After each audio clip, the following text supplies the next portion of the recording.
Across the globe, high mortality rates are associated with diseases. One of such is the sickle cell anemia, which is one of the majorly occurring monogenic disease with not less than 3 million affected births worldwide. The majority of them are seen in low and middle income countries. To create more awareness about the disease, the United Nations in 2008 set aside 19th of June every year as World Sickle Cell Day. This year's theme is building and strengthening global sickle cell communities, formalizing newborn screening, and knowing your sickle cell disease status. Now, we'll be talking about this, and with us in the studio to shed more light on the day and the disease is a sickle cell warrior. This is Josephine Olu-Naike. I hope I'm right. She is the founder of Bella Sickle Cell Foundation and convener of the Biola Sickle Cell Clinic. Thank you so much for joining. Thank you for having me. Good morning. All right. Pardon me if I murdered your name. We also have in the studio Dr. Aisha Haruna from Family Medicine Department, Asokoro District Hospital, Abuja. Thank you so much for joining. Thank you very much. You're welcome. Good morning. A happy World Sickle Cell Day. Yeah. Thank you. All right, well, let me start with you, Mrs. Josephine. Our producer describes you as sickle cell warrior. I don't know how, he arrived at that, but let's talk about your journey in this area. What has been the experience like? Well, growing up, it's not the way it is now that you have the information more obvious than then. Back then, the 70s, early 70s, the narratives we had then was the die young. That was just the thing we hear most of the time. And then that was what we were growing up with. As a matter of fact, from the beginning, I didn't even know what was wrong. It was just that they knew that I was always falling sick. And unfortunately, my mom had 4 of us. So it's like our children are always falling sick. Rather, spirituality was pushed into it. She had 4 of you with sickle cell. Sickle cell. Yes. And so out of the 6 children she had, so it was more like a spiritual thing. So it wasn't seen as a medical thing per se until much later. And then the whole narrative's conclusion of it is they don't live long. So it was based on that we were just growing up. So it was a day-to-day suffering, agonies.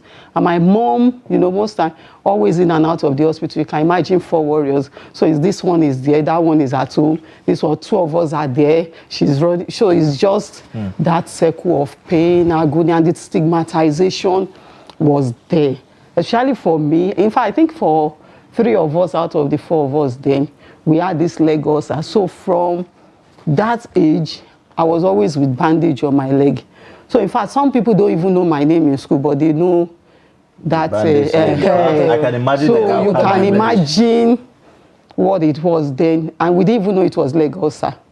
So we keep seeing different kind of treatment, traditional, this, that. It was just a whole lot of agony. I couldn't experience myself. So it was. So it's not like I can call you and tell you this is what is wrong with me. I don't have the idea. So we're just growing up blank, in quotes. And then, it affected growing up for a lot of us. I was even particularly lucky because I came from a home that there was love. So it covered a lot of things for me. But then I didn't have much explanation, with just that, but I was sure they die young. So even by the time I was entering school, I was not just too serious. I was like, I wanted the certificate to give my parents. They deserve to know. So when I'm going there, it's like Josephine achieved this for us before she went. So it was that. Then I didn't have marriage in mind. My own plan You were just living for the moment. Yes, we've been told. And I know, unfortunately, even when they talk in the church, they see the vision. You won't live long.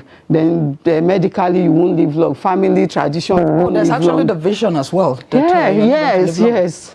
So it was like nobody told me it is possible for me to get to a certain age. So that even by the time I was entering university, it was like, wow, I'm leaving to enter university. Okay. And the next thing, I wasn't thinking of marriage because I had this thing in my mind.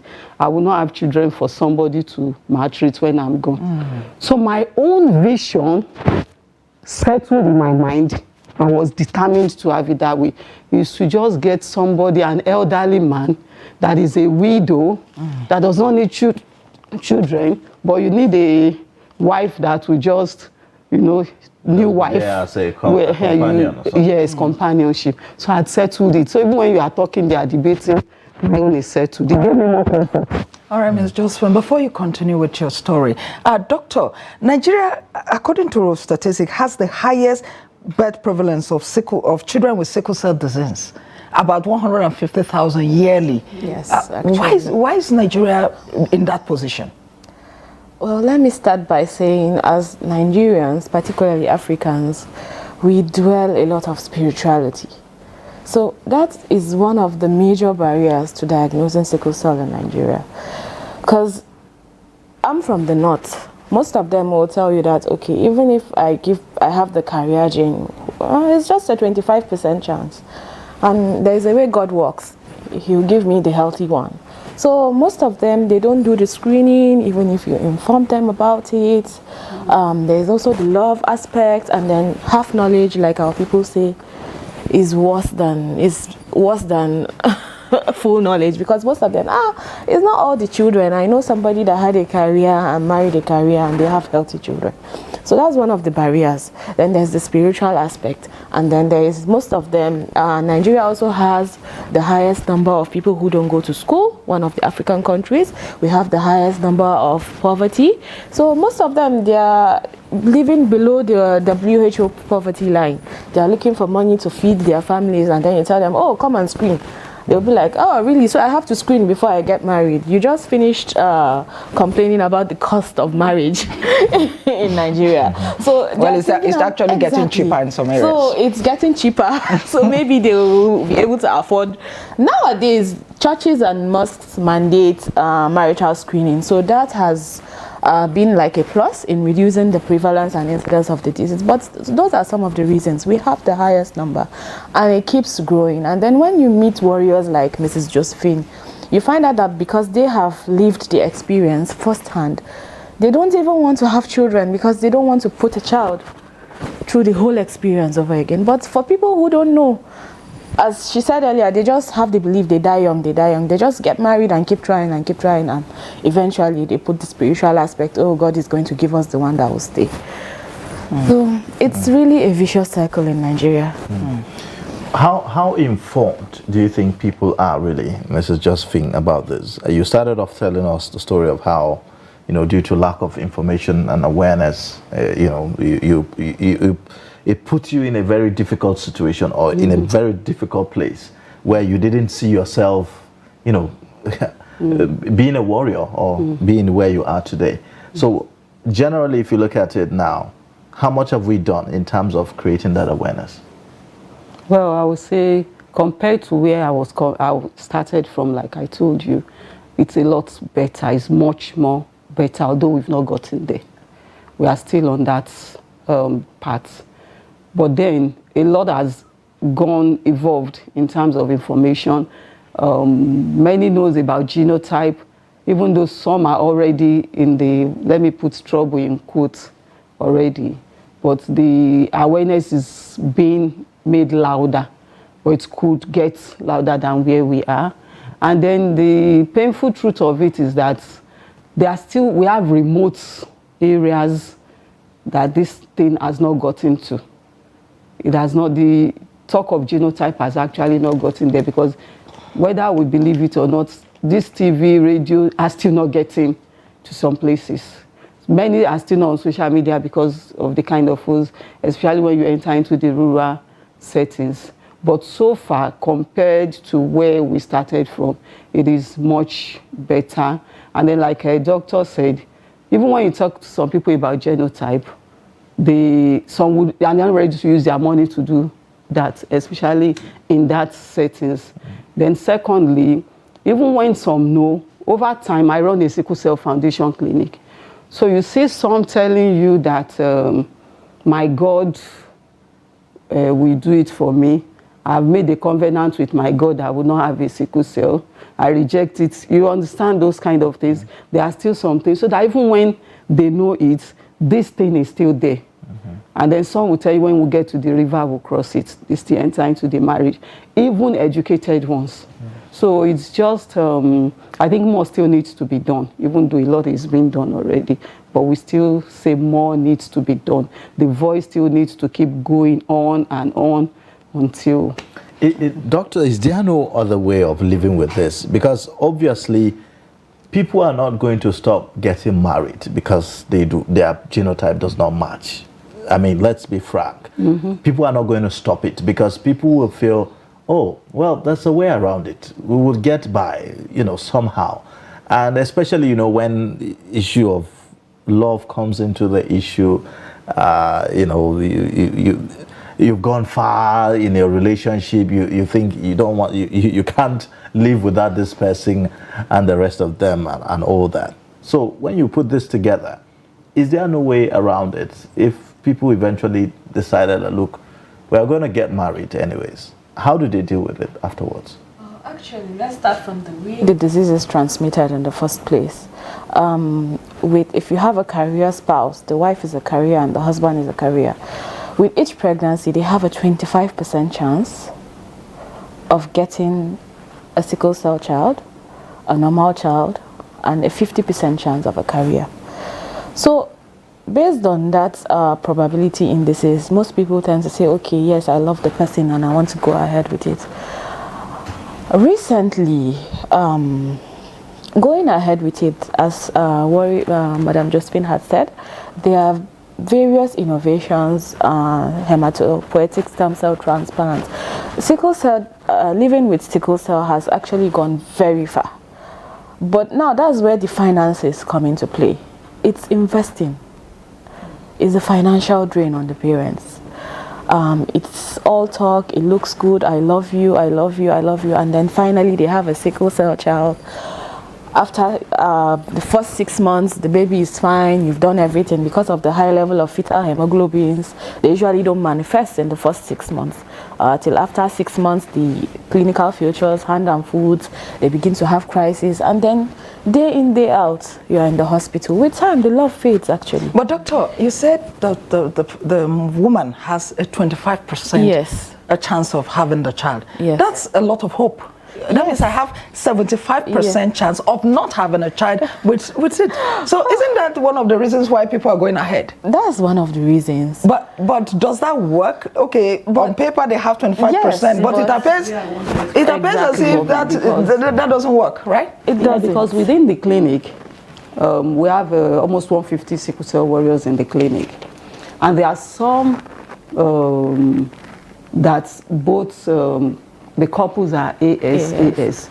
All the 4 children, they are all sickle cells. Yes, because and we have so many in that category there. It's like saying so sometimes this thing they draw for us in biology, it doesn't work. We understand. Sometimes it doesn't come into play like that. Although I don't have the medical explanation for that, but I've seen over and over again both couples, and then some are lucky. Yes, they don't actually maybe have one.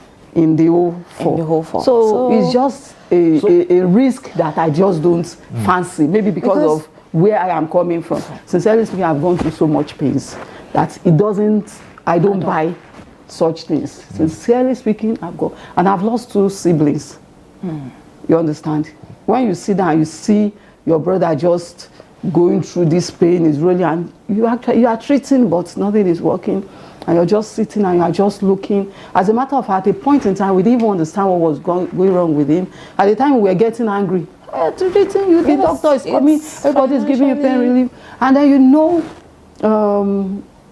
painfully to me, I felt sometimes I feel guilty because there was a time he was having priapism. I didn't know anything about it. And being a guy, he didn't even know how to explain. Maybe he knew, because he was 37 when he died. He was a chartered accountant. He had his company, he was running a laundry, was running a food investment company. He lectures ICANN students. You understand? So he had gone like this, but he couldn't explain to us when he was having this thing. And we are like, Jimmy, come out of the room. Why are you locking yourself in the room? Come on, let's help. You understand? We didn't know that was part of, depression set, and we were like, everybody is helping, but we didn't understand until he actually died. It was after he died that I started hearing about it. I started hearing about picker, people that would just sit and be eating chalk. Like I had interest in this eating chalk, but I just felt Chalk. Yes. Now I just eat and I'll just chew it, and it was like sweet. You know, sometimes I just pick chalk and just. So I didn't even know it had to do with sickle cell. So a lot of things that parents will actually beat their children for, but they don't know that.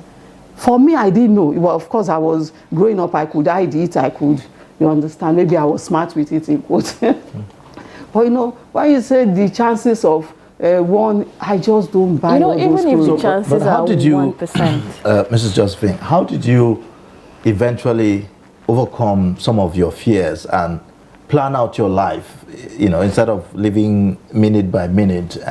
How did you eventually, you know, at what point did you decide that, okay, look, I have my life to live? How did you? When I was in University of Ilorin, I entered with this mindset, like I've told us earlier on. Then along the line, I met my husband. Of course, when he was coming, I told him nothing. No. This one is just, we are just looking at ourselves. So since everybody's having boyfriend, let me not just be the vacant one, you know. And then we started. All right. You understand? But I keep saying it. If you see a girl, I will even escort you to go and just give me coke and share everything I need. You understand? I made it very clear. It was just for a social. Yes, just for me to, I'm attached to.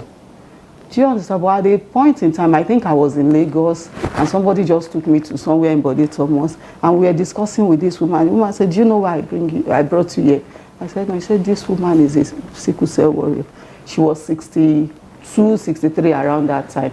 I was like, that was the first time. You imagine anybody could live to that like, point? Wow. Is it possible? Mom, are you really? She started laughing. And she was looking so beautiful. It's possible. Okay, I went back to my drawing board. If it is possible, let me attempt it. By the grace of God, I'm 51 plus, and I have 3 children. It's God. Well, you know, I became deliberate about it with God in the picture, sincerely speaking. I started being conscious of what I do. I started looking out for my triggers. I started looking for ways to help myself. And then my husband was still, you know, there. And you know the family thing. Nobody wants, no matter how good we are, nobody wants somebody to bring a sickle cell and say, this is the person I want to marry. It's like, the way the world is big. It's Sickle you brought. You know, then it's not even this one we are calling warriors.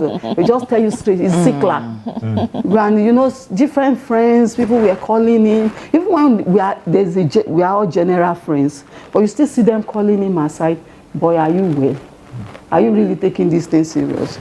No, but you know, I think when what God says will be, will be. You had to do the checking of the genotype with him to make sure he's a good man. Yes, yes. All right, doctor. I'm going back to that 25% thing. You know, Josephine just said now that it's not all the time. It's not all so the is it time. possible that when patients or carriers come to the clinic, they are fully informed? Are they really fully informed that, okay, fine, this 25%, we're just saying it, but the chances of you it's actually like me telling having you a child. that, okay, you have a genetic disease which has a 1% chance of transmission. I told you it's a 1% chance of transmission. But eventually you give birth to a child and the child has that disease. You realize that that 1% is not so 1% the way you are looking at it. So once there is a chance of something and it happens, we just thought, okay, we told you. Most of them are aware. And even that 25%, it really doesn't work. You find out that carriers, usually they are first, second, third. They are usually, they have the homozygous sickle cell gene, and they turn out to be sickle cell disease patients, and after 6 months they start having all the complications, and they'll be like, oh, so what about that 50%? And they'll be like, we're really sorry about that. And at what point, okay, we know maybe in big hospitals in the federal capital, for instance, in Lagos and bigger cities, you tell them. At primary health centers in rural areas, do we have maybe a section where people actually talk to carriers and you know, sensitize the people about this thing? We're getting there, but we haven't gotten there yet. I actually worked in a lot of rural areas before working in FCT. Even here as close as Suleja, I don't think, we just usually see them when the complication has set in. Because most of them, if not now, that I think some imams, some churches are making it okay, we want to see your genotype. But most of them, they just, okay, come, let's get married, and then boom, you are seeing them after they've had the first sickler. In fact, sometimes we don't even make a diagnosis. When I was in Suleja, by the time we see the babies, they are like 4 or 5 months. So you have to wait because you don't have the facility, you don't have the equipment. Some of them that are a bit well-to-do will tell them, okay, we want you to go inside town and do a high HPLC, high-profile chromatography to be sure. But most of them, we see them when, you know, they've started living the disease, and it's not a pretty sight. Okay, what should the society's attitude be towards carriers of sickle cell? Honestly, We have sickle cell carriers yes, with us everywhere. Yes. We are colleagues. We go to the same markets. We queue up for elections, yes, and for ATMs and for everything together. What should be the attitude? Because, you know, sickle cell carriers seem to be more fragile than some of us, seem to be sometimes very slow, you know, and all that. I have a sibling, yes, who is a carrier, so I know. Okay. So what should the attitude be? Well, the attitude should be knowledge empowerment. By the time the general public, let me start. And the knowledge not only for the carriers. Not only for the carriers, even the public. You should know that, okay, they are prone to crisis, especially with stress, be it emotional, be it exertional stress. They are prone to a lot of crisis.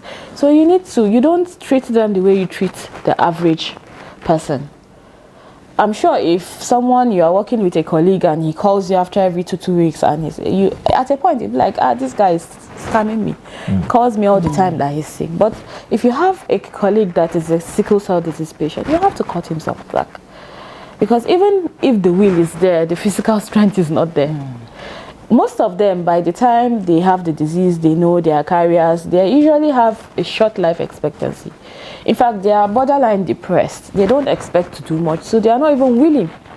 So by the time you have somebody that is working, going to school, I schooled with a colleague of mine. Her dad was a prof, the mom was a prof, but she was a sickle cell disease patient. But we understood, so in fact, every 3 or 4 days, because we stayed in the hostel, she will close the room and say she wants to flee, and we'll be like, yes. Okay, Mr. Josephine, from you now, I will throw the same question to you, come from experience, of course. We have sickle cell carriers protected. So we have situations where employers, for instance, would say once they know you are a sickle cell carrier, then they draw the line. They say, no, you are not qualified of something like that. How protected our sickle cell carriers are, and, you know, how should we ensure that they enjoy, you know, as much rights as everyone else? That's where the society, the government actually comes into play when it comes to things like this, because the stigmatization is much. It's really still much out there. Even when the doctor was saying that, you see some of them don't even go to hospitals. I'll tell you the reasons why they don't go sometimes. Now, as a sickle cell warrior, you know you're not feeling fine. I know I should go to the hospital, but I'm sitting at home. It's not out of stupidity. You know, I deal with sickle cell on from grassroots level. Sometimes they are waiting, the clinic is once a month. No matter what they are feeling, they are waiting till that once in a month. At most hospitals, they don't see them there. You won't see them coming. When I have clinic, you see about 100 at the clinic. Why? You know, some of them can't even afford these things. Let's be realistic. You want to see a consultant, the price is different. You want to get medication you can't afford. What's the point in me going when I can't afford to buy what I know, or they've given me the test to do, I've not done it, I'm going there. What we do at the clinic, I don't run the hospital base like that, but what we do, we try to support what the hospital is doing. We give free medications, all routine medication, even up to hydroxyurea and histamine, or imatinix. We give all free of charge.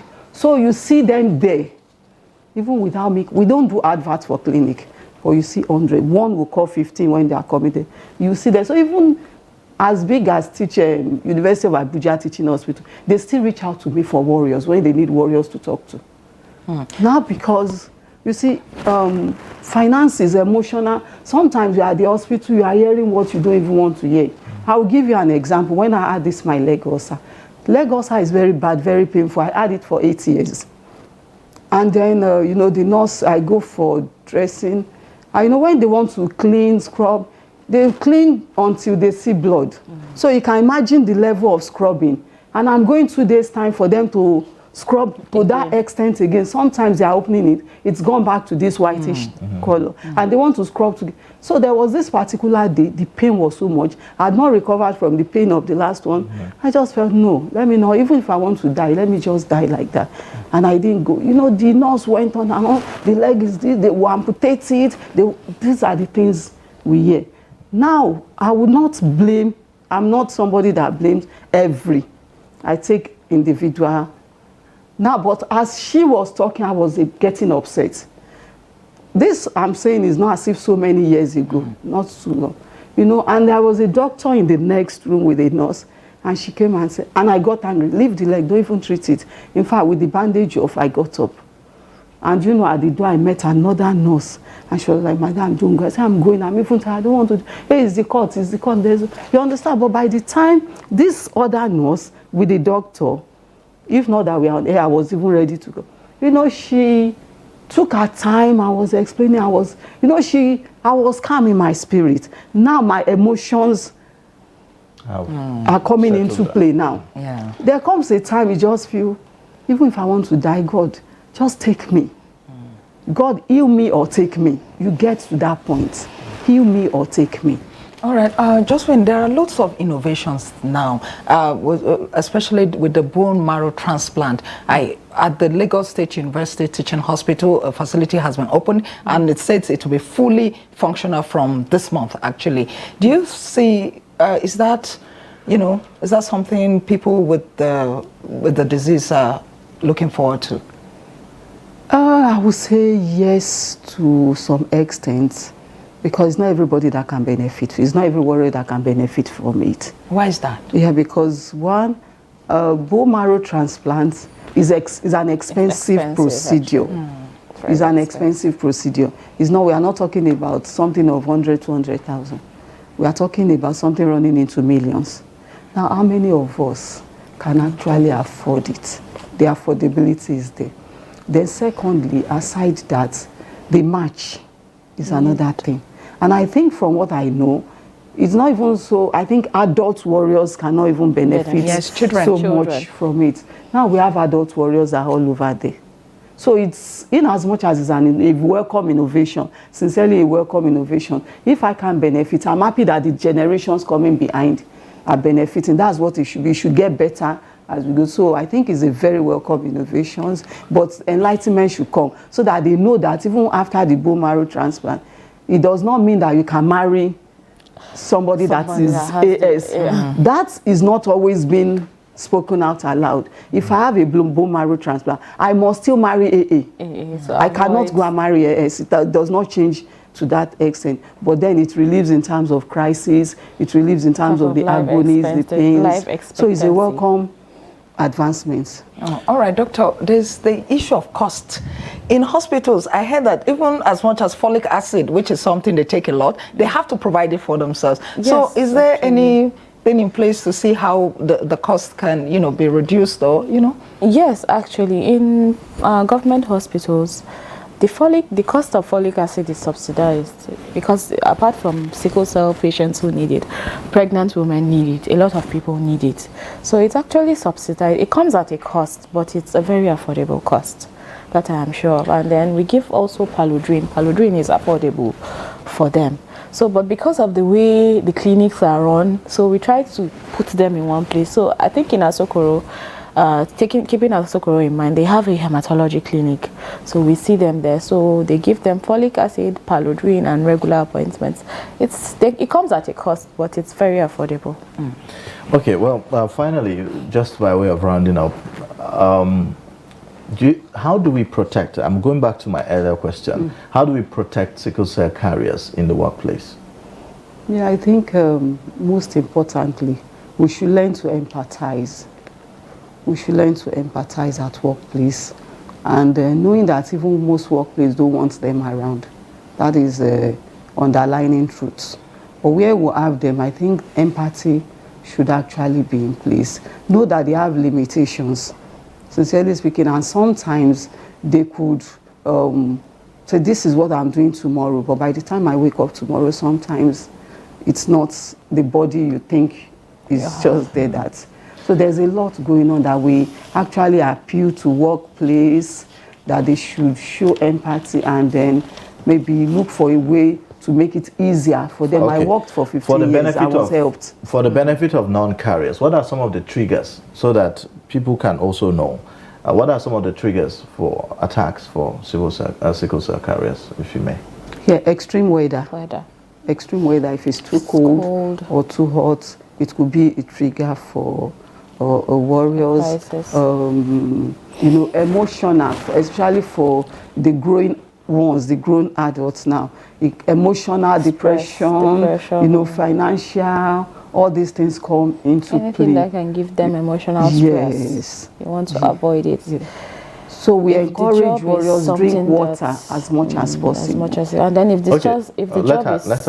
I would let you give us your own, but just continue. Yes, we encourage them to take water as much as possible. Fluid, take your routine medications, and where possible, we expect that know your own triggers. There are different triggers for different people. What triggers my crisis might not necessarily be your own. So identify your triggers. I know what, once I'm stressed, I just take it easy and I just calm down on everything. I drop everything.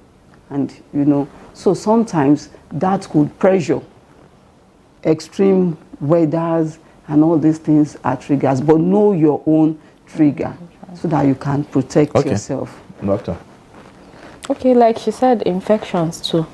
If the workplace is somewhere you have to do night shifts, you know that you'll be prone to malaria and other, if you're sharing toilets, you want to protect yourself from infections because the immune response is already depleted.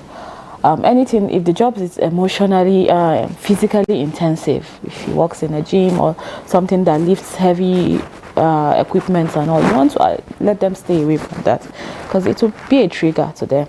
Also, if they like we now, everybody is advocating mental health. You want them to work in an environment that is mentally equipped to handle their disease.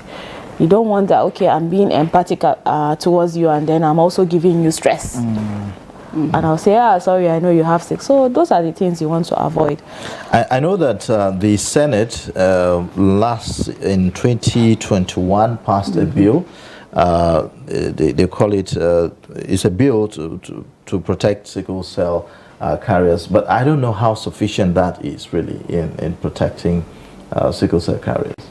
I think among the constituents of the bill is to mandate, I think, compulsory screening for babies because you want to protect the disease from even coming to play in the first place. So most states, about 50 states in the US, they have mandatory newborn screening for sickle cell. So it's part of the bill.